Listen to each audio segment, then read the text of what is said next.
All right guys, what's going on? So we're at another day at PBX 2023, and I just wanted to give you a quick tip video on how you can improve your photo booth pictures.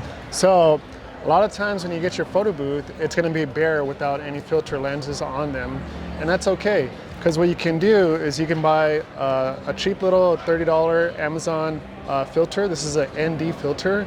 So what this is going to do is going to help in those daytime photo booth events. It's going to help reduce the amount of light that's being brought in. So all you have to do is just screw that on right there. Say you're getting a lot of glares in people's glasses and things like that.